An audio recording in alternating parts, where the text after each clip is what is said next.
My name is Julie Doherty. I'm your moderator for today's session.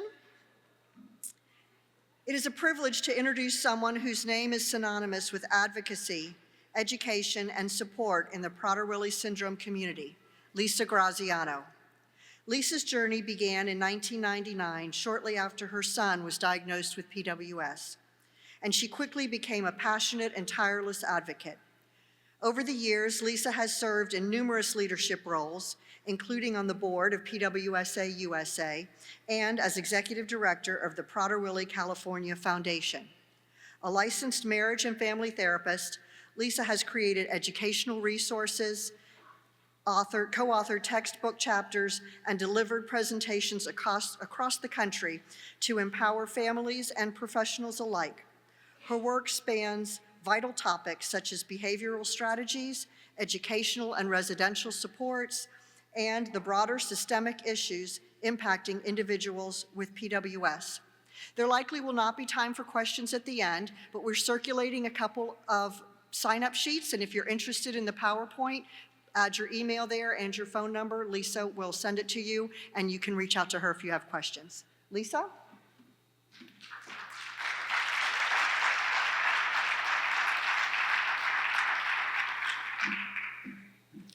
Thank you, Julie. It is amazing to see so many of you here, so thank you for being here. So quick disclaimer, despite having a master's degree in clinical psychology with an emphasis on treating couples, despite being a licensed marriage and family therapist with over 30 years experience working with couples, and despite having been married for many, many years, 26 or 7 of them, with somebody with Prader-Willi syndrome. I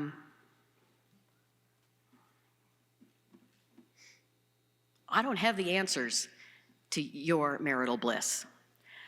What I do know is that the information you're going to hear and see today is research-based and clinically based on many years of experience.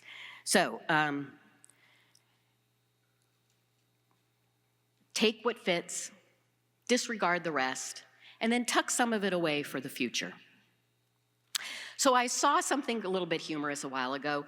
I saw a kid's advice on marriage, and I thought this would be kind of funny. How would you make a marriage work? We asked a little kid, tell your wife she looks beautiful even if she looks like a dump truck.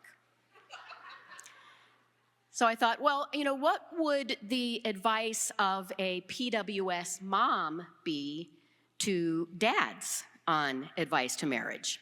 Thank you. How would you make a marriage work? We asked PWS moms. Well, tell your wife you'll do everything you can to learn about the syndrome, to manage the symptoms of the syndrome and be involved with daily care, and then do it. And we asked the same of dads. You know, what would dad's advice to moms be? Well, tell your wife that, or tell your husband that you will do what you can. You appreciate what your husband is doing, not only for your family, but for the child with Prader-Willi syndrome, and that you will appreciate and show attention to that appreciation. So, all marriages experience stressors. All couples disagree. All couples feel hurt, angry, disappointed, overwhelmed at various stages throughout their marriage. It's how we disagree, how we fight, how we express our feelings that differentiates a healthy marriage from a less healthy marriage. Our challenge then is not to eliminate the stressors that cause stress on our marriage and our family, because that's not possible. Our challenge really is to learn how to manage the stressors that come at us and utilize each other as a support. So we're going to take a quick look at the science of human connection. So to humans, connection neurochemically, neurobiologically, means safety. We are hardwired to connect with each other for survival purposes. Way back when, in cavemen days, cavemen who hunted together were far more successful and therefore more prone to survival than cavemen who hunted alone. Cave women who looked after each other and their clan were far more likely to survive than those who kind of kept to themselves. So deep in the inescapable, influencing primitive parts of our brain, that amygdala, we have learned that connecting with other humans means survival. So connection feels like our partner has our back, is going to be there for us. This is the emotional safety component. But what happens if this emotional safety is threatened in some way? So at the primitive parts of our brain, we don't differentiate between physical safety and emotional safety. They're the same to the primitive parts of our brain. So emotional pain is experienced the same as physical pain. Our partner is supposed to feel like the safest person to us.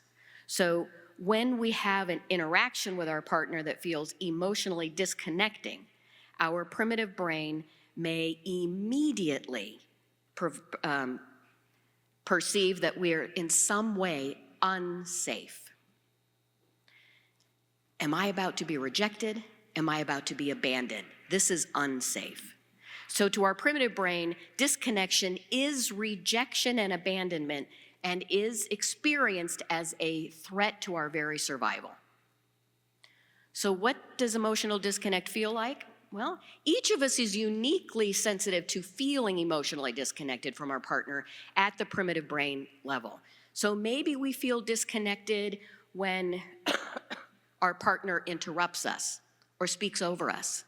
Maybe we feel disconnected when they fail to remember something important about us, or when they forget to do something for us, or when we feel ignored or criticized or devalued. So how do we know that the reaction that we're having is at the primitive brain level? When our primitive brain feels threatened, it will trigger our central nervous system to kind of experience ways to manage that threatening experience. So we might feel muscle tenseness anywhere in our body. We might have a stomach tenseness or a stomach ache. We might have an increased heart rate. We might start sweating a little bit more. We might have confused thoughts, and we can't really interact as easily as we might. An automatic urge to either fight, argue, yell, or run away physically or mentally, emotionally, just shut down. So let's do something real quick here. What is your primitive brain afraid will happen if you're emotionally disconnected from your partner? So I'm going to show you two boxes. The first is a pink box. So think if this is more you when you answer this question. When my partner is upset with me, I am most afraid of. See what you resonate most with. Are you most afraid when your partner's upset with you with being abandoned, being invisible, being unwanted? Do you resonate with my feelings don't matter to my partner? I don't matter to my partner. I feel dismissed. I kind of yell just to get a response, any response. Or do you resonate more with the little blue box here? When my partner is upset with me, I am most afraid of being rejected, of being a disappointment to them, of failing. Do you resonate with I just give up? I can't please my partner. It's just best to avoid a fight, keep things calm, just not say anything. So remember the color of the box, pink or blue, that you most resonated in. How we react when we suddenly feel emotionally disconnected from our partner is dependent upon a number of things. Our temperament that we were kind of born with, right? Our individual character makeup. Or it may reflect the way we've learned to protect ourselves when we feel overwhelmed, whether it's in our family of origin or from other important relationships in our past. It might be dependent upon our sympathetic nervous system's response to that fight, flight, or fear. And remember, anger is a very empowering feeling. And so it may be a go-to mobilizing feeling that we have when we're feeling any anxiousness or fear. Do we flee? Do we just kind of emotionally shut down? Do we leave the room? Do we find something else to get involved with? Do we freeze? Do we have confused thoughts and we can't say anything? Do we not respond? Do we just numb out? Or do we fawn? Are we overly apologetic? Do we try to placate and please all the time? So how we react when we suddenly feel emotionally disconnected from our partner will cause us to either kind of demand more from our partner so that we feel safer again, or it will cause us to withdraw from our partner so that we feel emotionally safe again. So what is your primitive brain's automatic reaction when you feel emotionally disconnected from your partner? Again, remember the box color. If you answer this question, when I suddenly don't feel safely connected to my partner, I usually complain or become critical, become angry, blow up, yell, blame or point out my partner's mistakes, tell them how to change, how to do it better, how to improve. Do I express my frustration with anger? Do I define them as being the problem? Do I continue to try to get the conversation going and prod and prod and prod till we get to some kind of resolution that I feel better about? Or when you suddenly don't feel safely connected to your partner, do you kind of stay in your head, kind of not listen anymore, zone out? Do you shut them out, change the subject? Do you stop the conversation just by leaving or just getting involved in another task? Do you find some exit just to try to get away from the conversation? Or do you kind of come into your shell like a turtle? Do you just give up? Which box do you most resonate with? Remember the color of the box, right? Your primitive brain's automatic fear and automatic reaction, we're going to look at right now. So if you had more checked boxes in that pink area, right, that you checked, then your primitive response is kind of more of a demander, right? Demanders often feel ignored and then kind of feel they need to demand a little bit more to get safety from their partner, which may push their partner away even more, to which they may demand even more, and so the negative cycle continues. Withdrawers, on the other hand, if you resonated more with that blue or white box, tend to feel attacked. And then they withdraw even more to feel safer, which pushes their partner away even more, and so that negative cycle continues. So over time, a cycle of demanding, withdrawing, or demanding, depending upon if you were both demanders, or withdrawing, these negative cycles can kind of dominate how we interact with our partner. And it doesn't matter what we're arguing about, it's the same pattern that we see over and over. So just to note, many of our loved ones have that demander component to in their primitive brain.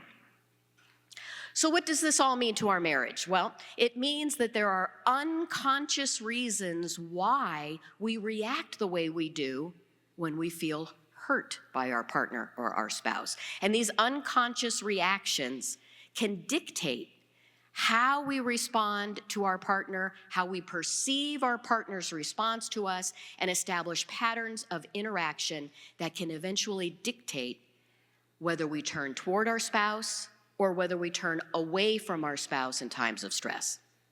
So the more we're aware of our primitive brains, how we're first influenced, then the greater capacity we're going to have to be able to manage our feelings, think more clearly, and then come up with some kind of a clearer expression of ourselves and respond to our partners in ways that are healthier, that promote more connection instead of escalating disconnect. This is the hard in Marriage is Hard. This is also the power in successful marriages. So we all know there's some special PWS stressors on couples, right? So let's take a quick look at some of those. So there's stressors on the new parent, of course, the trauma of birth being first and foremost, the diagnosis process trauma, which happens to most of us, and then the interventions overwhelm, exhaustion from lack of sleep, myriad medical and therapy appointments, whether you're coming into the home or going out to the clinics, different emotional reactions than our spouse, right? Sadness, worry, numbness, shock, guilt, overwhelm, despair, fear, jealousy, anger, isolation, aloneness. They may have a different feeling than we're having. This can be stressful on a new parent. Different coping strategies, self-comforting abilities, and grief states than our spouse, right? So that denial, anger, bargaining, depression, and acceptance. Well, what if we're in the acceptance phase and our partner is in a place of anger still? That's going to lead to a little bit of stress in a relationship. There are real or perceived experiences of lack of support from our partner or spouse, or from extended family, or from friends. Real stressors on the new parent. And different explanatory mindsets than our spouse, right? In my family, I'm the eternal optimist, and as I get older, more pessimist. But my husband is the eternal realist. He always finds out, points out the real stuff, right? It's different emotional explanatory mindsets. And of course, financial stressors we experience more than most, right? Medical bills, insurance bills. These are the stressors on the new parent. What are the stressors on the established parent? They're exactly the same, except there could be re-traumatization at every new symptom that might present itself, or absent milestones, or when we see our child's friends or other siblings, other kids that we have, meeting their developmental milestones. And of course, exhaustion, exhaustion, exhaustion. So some strategies to kind of manage some of these special stressors. Breathe. This is our actual built-in ability to manage stress just like that. When we take 3 deep breaths, 3 times, you are automatically releasing your brain's natural neurochemistry to release calming chemicals from your brain that will help you feel better and think more clearly in the moment. Find supports, family, friends who actually do get it. Connect up with PWS support groups, Facebook groups, professionals, therapists. Identify and train up those babysitters and those respite providers so that you can have breaks. This is so critical. Utilize the PWS organizations that you can to help provide any training for those babysitters and respite providers. Identify specialized professionals to help you navigate early intervention services, IEPs, PWS behavior management, those special needs trusts and wills, so critical. ABLE accounts here in the US, and age 18 tasks that are overwhelming. Get people to help you with these. Remind yourself that the stress and the experiences of disconnect can increase when your partner and you are in different emotional states, when you're in different grief states, when you're in different explanatory mindset states. Be compassionate, not only with yourself, but with your partner. This is hard, and we'll figure it out. We'll get through this. Right? Feelings are temporary, remind yourself and your partner. My sadness and my grief will lessen over time. My anger or your anger will lessen over time. We'll make that happen. I didn't marry a jerk. So if my partner is acting like a jerk right now, then they must be experiencing a boatload of stress. And so how can I be a part of helping to reduce that stress?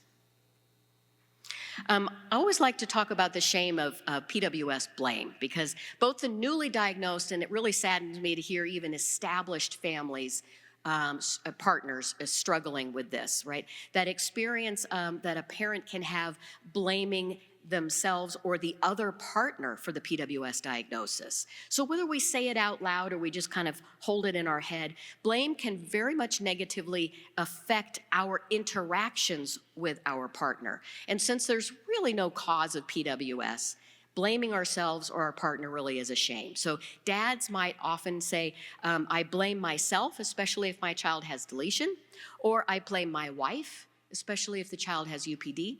These are really not good arguments. Or I blame the universe. Moms often, I blame myself if the child has UPD, or I blame my husband if the child has deletion, or I blame the universe. So how do we do this? How do we manage this stress? Remind ourselves, again, there is no real cause of Prader-Willi syndrome. We didn't do anything or not do something we should have that caused our child to have Prader-Willi syndrome. It is a part of the human condition. And we can kind of go back in time to see Prader-Willi syndrome has been in existence for centuries. So seek out and support from your partner or from family and friends, again, who do get it, or online support groups. Remind yourself and your spouse you will work together and that you will do everything you can within your power to increase the capacity of your child's abilities and minimize whatever symptoms are within your control. Chronic grief is another important stress on families, parents especially. Parents of a child with Prader-Willi syndrome typically experience chronic grief, which is that periodic, recurring feeling of sadness, loss, helplessness, frustration, or kind of preoccupied thoughts about a longing for something different. So chronic sorrow is a normal consequence of having a child with a disability. And new losses, healthcare crises, developmental milestones can stir up old losses. So be aware of that. And chronic sorrow doesn't mean that we don't take joy and pleasure in our child. These feelings can coexist at the same time. Interestingly, research shows that mothers experience more intense chronic sorrow as compared with fathers. So you might have a conversation with your partner about, do you experience this? Do you think this is true? Why is it true, potentially? Again, we manage these chronic grief states with breathing. I'm a huge advocate for breathing. It helps us think more clearly, deep breathing. Give yourself permission, maybe, to experience whatever you're feeling in the moment. Give yourself a boundary of time, maybe, to experience whatever feelings you're feeling. Maybe schedule it in. Hey, tomorrow morning I'm gonna wake up at 7 before anybody else gets up in the house. I'm gonna make myself a nice cup of coffee. I'm gonna go out on the patio if it's a nice day, and I'm just gonna give myself permission to feel whatever it is I'm feeling for 5 minutes. Maybe 10 minutes. And then that's it. And then I'm going to get on with my day. And then really give yourself permission to feel it, knowing it's okay. Whatever it is you're feeling, it will end. Feelings are temporary. Remind yourself that whatever you're feeling, you are not alone. There isn't a feeling you've had in the world that somebody else hasn't had. These feelings are temporary and will pass. And then use gentle self-talk. Be calming and gentle to yourself in your feelings of loss and sadness. This is hard, and we will figure it out and we'll create a good life. Remind yourself to look for support because it is available if you look for it. Again, there isn't a feeling or thought you've had in the world that somebody else hasn't already had. For every person who doesn't get it, there is a potential for somebody who does. Look for them. You'll find them. Connect with them. Some people, including our partner, don't know what to say to be comforting. And so sometimes they say nothing because they don't want to say the wrong thing. So give them grace. I appreciate your listening to me. Some people, including our partner, think they know what to say and then they say the stupidest thing. Take a deep breath and give them grace. Thank you for trying to help. Sometimes when your partner is in need of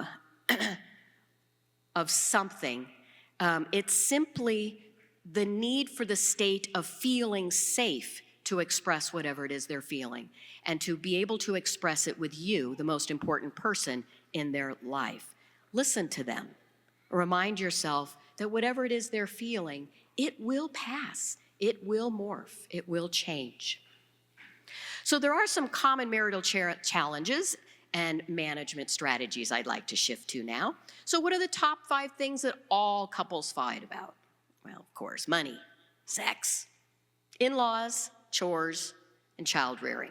Well, what are the top 5 things that PWS couples fight about? Same thing, except ours are on steroids, right? So let's take a quick look at some of the strategies that we might use to help manage that. Money. Discuss in detail and reach agreement. We're not talking about maybe in one conversation that you reach agreement, but continue those discussions about how to allocate family resources, medical therapy needs, household, educational needs, future savings for the child with Prader-Willi syndrome and other kids, vacations, retirement, all of these important things we need to save up for. Look for experts for financial guidance. We can't do it on our own. We can't understand all the things we need to understand. So look for the people who do understand them better than we do. Don't think of money, please, as a barometer of love, right? If you really loved me or our child, you'd agree to pay for that hippotherapy. Sex.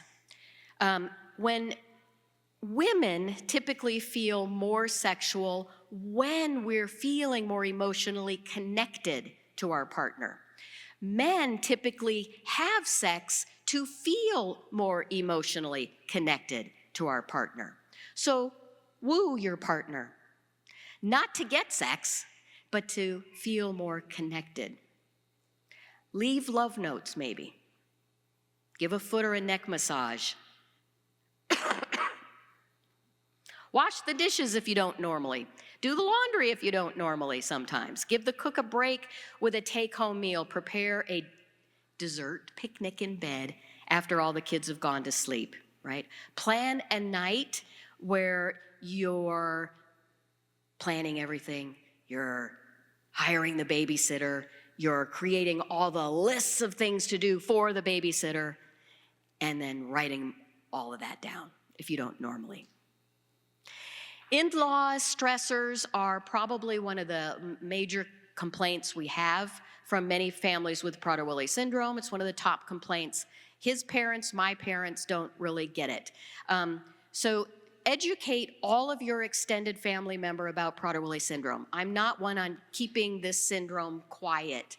We need people to understand this syndrome so that they can provide the necessary care that our kids need to be safe. Provide brochures, invite them to conferences like these. Be available to answer any questions. Be specific in your requests for help. Make corrections kindly. Limit extended family member time if necessary. So suspend relationships that maybe are destructive to your child or your adult's family. If grandma doesn't follow your food rules, then you can't really have grandma babysit. Don't gossip about your spouse. Don't speak poorly about your spouse to other family members. That's what girlfriends are for, or guy friends. Not really. Overwhelm and fatigue are also at the top of the list of complaints of most PWS couples. So moms often complain of having to do everything. Dads often complain about having to work harder and longer hours and feeling less connected for the very people they're working so hard for. So discuss in detail and reach agreement about the division of labor and responsibilities. Ask for help clearly, directly. Take a chore when needed and be flexible to trade out a chore and share that and express appreciation for whatever help you do get. Kids and adults with Prader-Willi syndrome, of course, present unique, challenging experiences.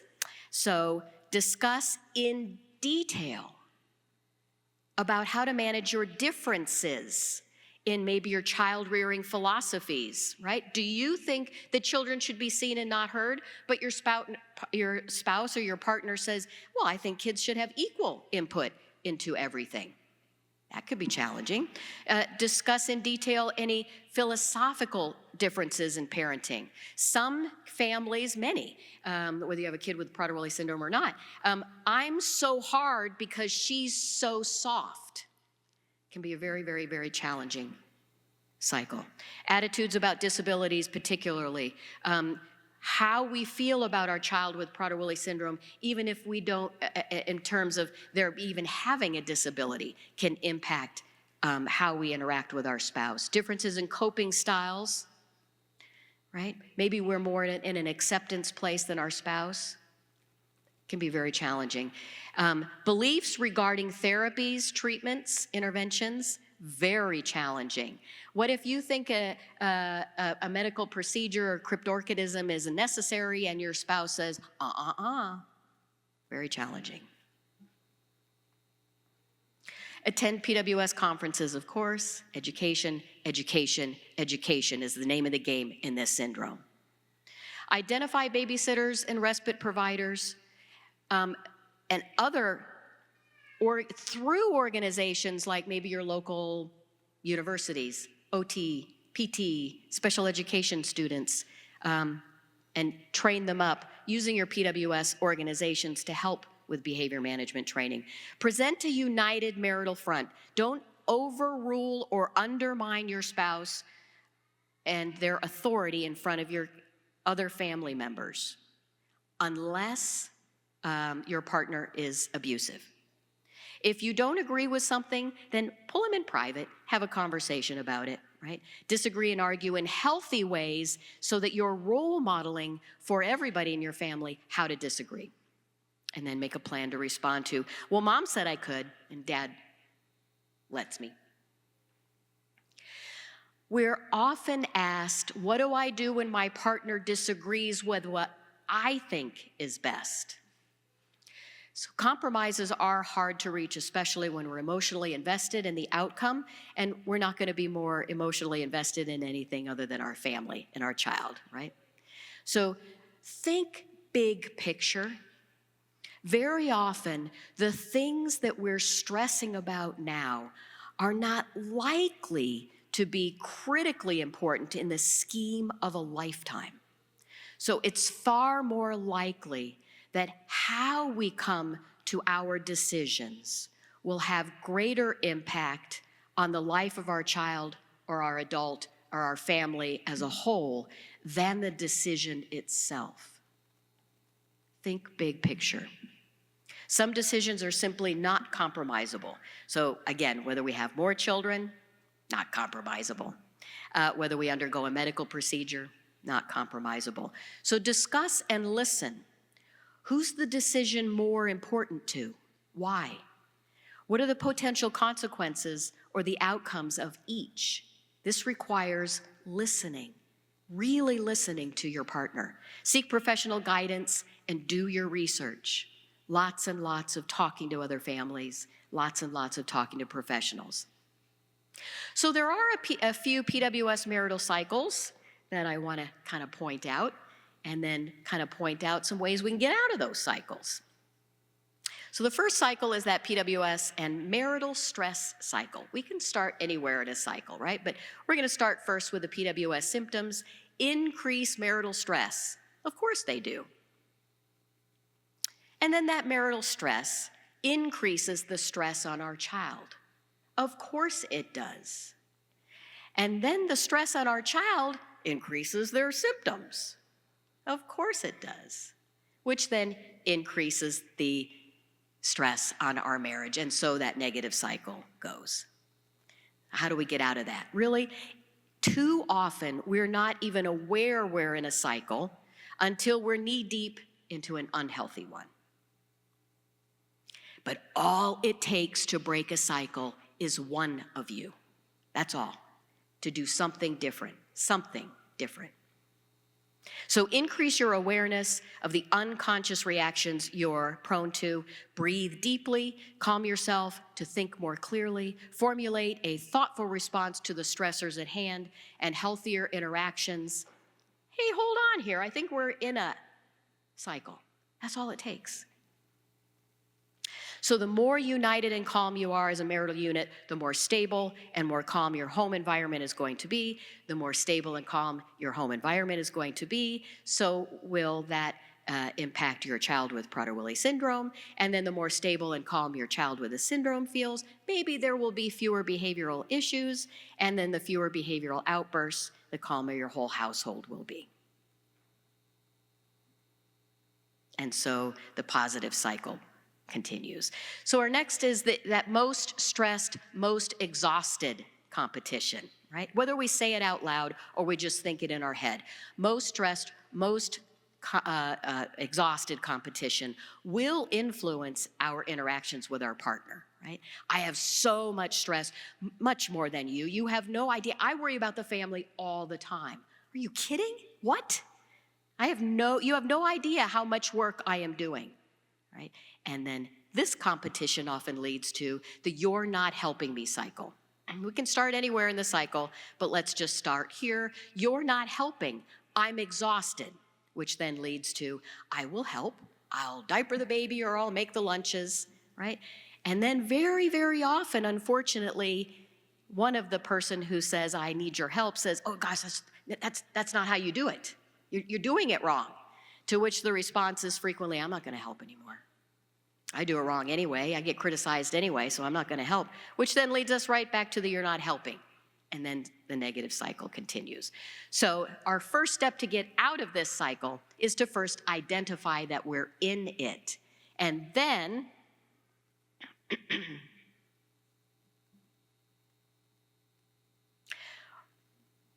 we say it. We just identify it, right? All we have to say is, uh-oh, we're in that negative cycle, and then we can do something differently about it. Ask directly and specifically for what it is you need, and ask your partner to do that. And then express appreciation, and don't correct or criticize it, no matter how bad it is. So some strategies to help improve this cycle on the newer established dads. There's many in the handout that I have available, and you can email me if you'd like. There's a handout being passed around. You can let me know and I'll send you the handout for this. I'm not going to go over all of these, but calmly remind your spouse that different doesn't mean wrong, and that you and your baby or you and your adult are doing just fine. And then for moms, I really want to kind of underscore the fact that excuse me, unless it's absolutely necessary, don't correct your spouse. Unless it really, really, really is critical to the health and safety of your child. Provide some nice suggestions in private later, maybe. And then remember, different doesn't mean wrong. Tolerate differences in how they're doing things. Walk a hallway in your partner's shoes is our next intervention. When we walk a hallway in our partner's shoes, we are practicing empathy. Empathy is that ability to experience another person's perspective in a healthy, and reflect that back in a healthy way. So the ability to put yourself in your spouse's shoes is a critical leadership position. So model that for your whole entire family. Just as empathy is a critical tool in our relationship with our partner, so too is it a critical component with our interactions with our loved one with Prader-Willi syndrome. You can reduce a whole lot of emotional reactivity by just reflecting back that you are hearing what your partner or what your child is saying. So how do we incorporate that empathy? Reflect back what you hear them saying, and then kind of consider how you would feel in that moment. Wonder and ask about your partner's perceptions, inspirations, thoughts, feelings. No accusations, no negative judgment. Listen. Listening is the key. Dividing and conquering is pretty important in our families with Prader-Willi syndrome, right? There's a place for division of labor, and then there's a place for specialization. These are both necessary in a PWS family, and a spouse who works full-time cannot be always doing the bulk of the work of child caring in the home when they get home as well. Just as the person who's at home taking care of the household tasks can't do it all of the time. So we really do need some division of labor, flexibility, and communication, which is key.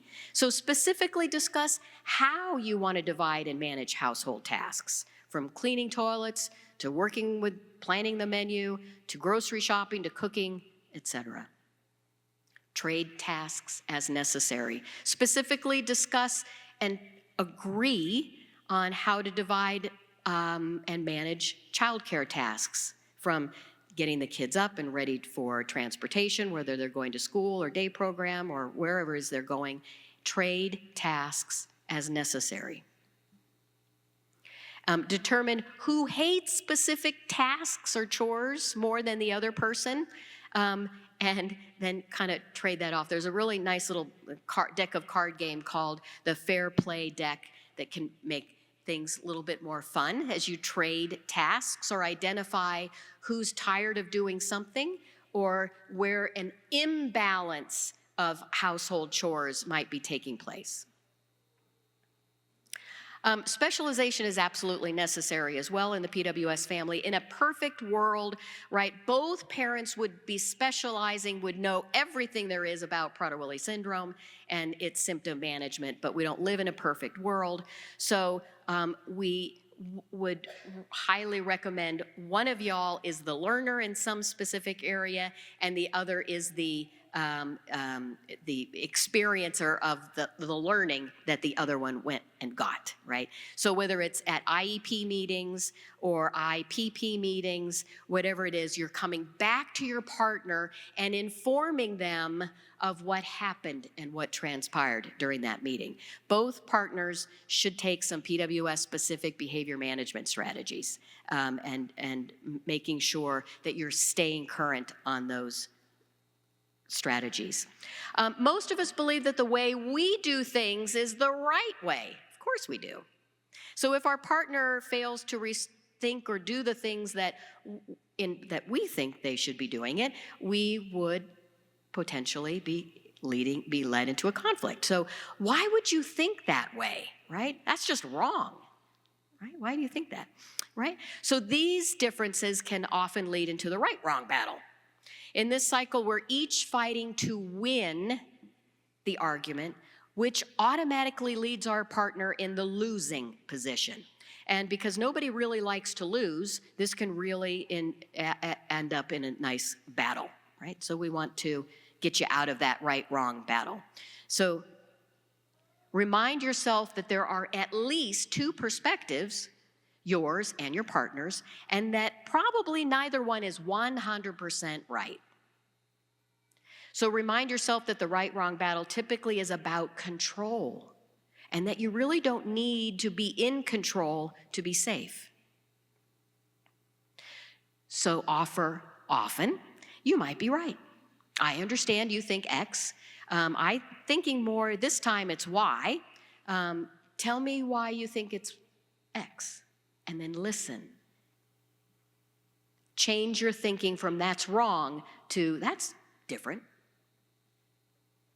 Ask open-ended questions. Why does your partner think or behave the way they are? Listen to what they're saying.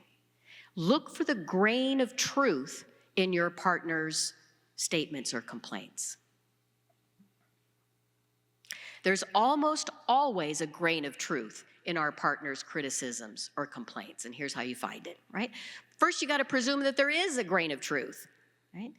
That's how your might be right might come into play. Or let me think on that, and then think about it. Acknowledge that part is the second step of their complaint that could be true.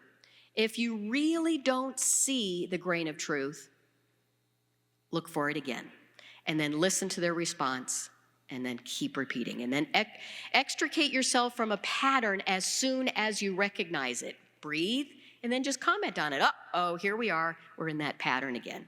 Okay? Maybe you can even let your partner know, you know what, I need a break.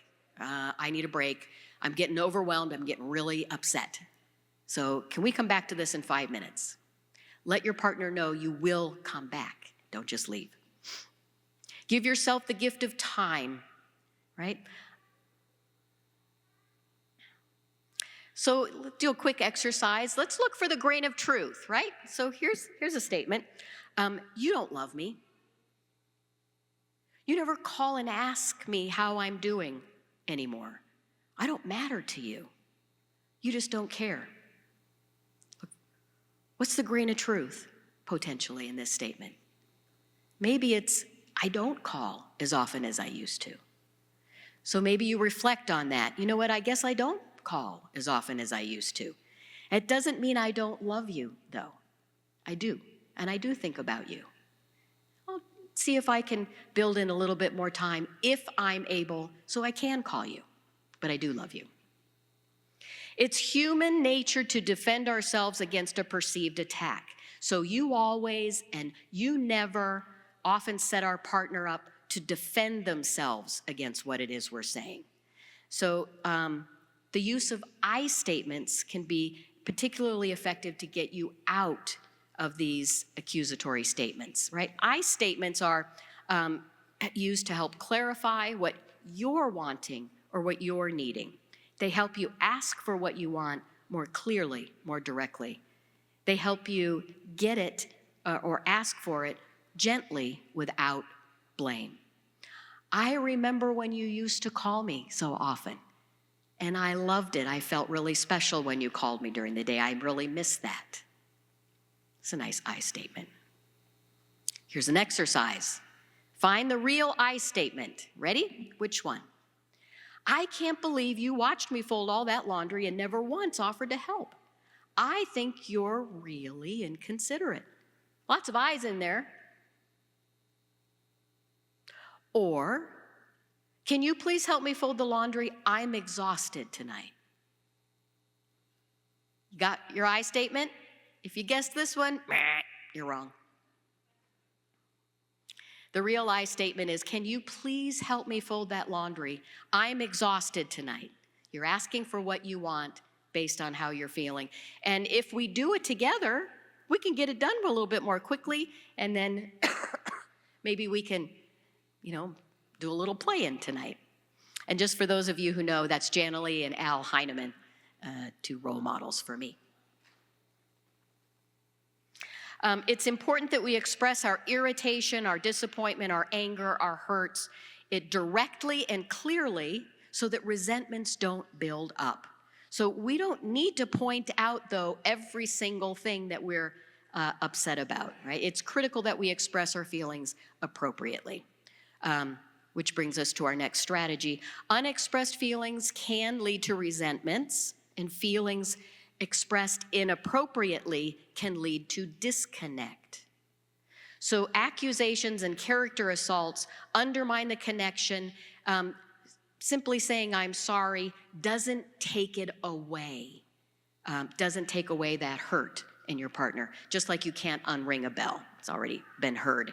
So express your feelings thoughtfully and appropriately. Choose conducive timing, right? Before you speak, breathe. It will help you think more clearly. I'm so angry. I feel completely taken advantage of and for granted, ignored. I'm exhausted all the time. I've asked you to please clean up your hair from the bathroom floor, and you just don't do it. Why not? That's pretty clear, right? Yeah. Don't say you SOB. You never do what I'm asking you to do, right? That is not an appropriate expression of your feelings. So remember that the rules we learned back in kindergarten, right? Just be kind, right? You can express your feelings really strongly. Just be kind about doing it. Those few basic rules, right? Be kind, be helpful, be respectful, do your best, keep your hands to yourself, keep your space clean. Are you having trouble being nice? All right, because I do. Pretend that you're speaking maybe to a valued friend, right? Or somebody, or a coworker, and that might help give you some language to help you be nicer to your spouse. Pretend you're being observed maybe by somebody that you would like to think highly of you as you're delivering this news. I conjure up my grandfather. I want him to be proud of me as I'm expressing myself. Changing the way we express ourselves can feel foreign, uncomfortable. Do it anyway. It will eventually feel more natural. Another strategy is to create positive thoughts. Positive thoughts create and sustain positive feelings. Negative thoughts sustain negative feelings and thoughts. So you can change your negative thoughts by shifting them to more positive ones. It may feel phony. Do it anyway. It will eventually help. So share your need for help before negative thoughts or resentment build. People typically choose partners who are about our emotional maturity match. Sometimes you're going to be better than your spouse at some things. Sometimes your partner's going to be better than you at other things, right? Remind yourself that you are not better than your partner or spouse overall. Remind yourself of your partner's positive qualities and competence. Marriage is not 50-50. Thinking that you can split up the workload and right down the middle is a really nice idea, but it's not tenable. Sometimes the effort you put in is going to be 70% and your spouse is only going to be 30%. This can be really challenging. So monitor your negative thoughts, especially during the times when you feel like you're carrying more of the load. It will shift. It will shift. There's the I'm at the bottom of the marital totem pole complaint that we often hear about, where this is typically from dads, right? Dads typically say, well, at the top of my family's marital totem pole is the child with Prader-Willi syndrome, and then the rest of my kids' needs, and then our financial needs comes next. And then there's insurance and medical stuff, and then the child's educational needs come up, and then there's the household and the pets' needs, and then there's something X and something else and something else. And where is the focus on my marriage? It's way down there. The more time we spend with our partner, the more connected we're going to feel, probably. And it's probable that we would spend more time with our partner if we could spend more time with our partner. And very often what comes up, the greatest barrier is that couples are spending less time together because of childcare reasons, right? Or adult care reasons, of course. And so too often we feel like we don't have enough qualified people to take care of our kids. So we want to, that's again, come back to training up those babysitters and respite providers. Reach out to your local community universities. We find a lot of times that we can train up our students who will then, they gain hours of direct support to our loved one as we get good support from them. Ask your PWS organizations to help you provide that training. How do we spend time with our spouse when we're can't leave the house? How do we spend alone time when we can't? Well, maybe when the kids go off to school, right? Or when they're in their day program, right? Or after maybe sometimes everybody's in bed. Spend a few moments chatting, just a few moments chatting about the day. What went well? What went wrong? What was stressful? How'd you manage that stress? Don't criticize. Don't offer solutions unless it's asked for specifically. Just listen. If you want help, preface it. Hey, I want to share this with you. I'd love your feedback. Watch a comedy on TV together before you go to sleep. Humor is a very powerful energy, a very connecting energy. Enjoy a romantic picnic on your bed behind closed doors. Sit in front on the front porch, back porch. Talk about your hopes, your dreams. Plan on how you're going to spend the next weekend or the next vacation. Enjoy a glass of wine, maybe have some s'mores outside after everybody's asleep. Enjoy relaxing and just being together. Excuse me. More strategies. Build in couple time Family play time as often as possible. Time spent together doesn't have to cost any money. Play cards, board games, badminton, hoover ball. Ask me about hoover ball later. It's a great weight loser. Reminisce about your history, why you fell in love, your wedding, your hopes, your dreams, your first apartment or your house, your children's births. Look at photos together. Don't be afraid to talk about the kids on one of your dates. This is the one thing you have in common. Remind yourself of why you love your spouse. Eat dinner together as a family more nights than not. Go to bed together with your partner, if at all possible, more nights than not. Kiss each other goodnight before you go to sleep. Don't make major decisions or major purchases without your partner's input. And then agree upon what constitutes a major purchase. More strategies. Protect your spouse and your family time together. Limit screen time, phone calls when you're together. Be curious about what your partner thinks and why. Respond to your partner's concerns. Don't poo-poo them. Don't discount them. You might disagree with them, but don't poo-poo them. Apologize if you make a mistake or too harsh. Presume your spouse has your family's best interest at heart, and if you believe otherwise, unless your spouse has a character anomaly, presume there's just too much stress getting in the way of their being able to be compassionate. Be compassionate toward your partner. Tag team childcare with your spouse. Presume your spouse is competent. If they're not competent, pull them away and help educate them, not as the educator, but as the partner trying to team together. Educating others about Prader-Willi syndrome is critical. It's a never-ending process. The more people we educate about this syndrome, the more people will know about what we need and what others who come after us will need. So often I'm asked, well, it's just too much, right? So the question is to divorce or not to divorce. If you and your spouse are just another cause of, if you think and you view your spouse as just another cause of your stress, right? And that divorce is going to reduce that stress, you are probably mistaken.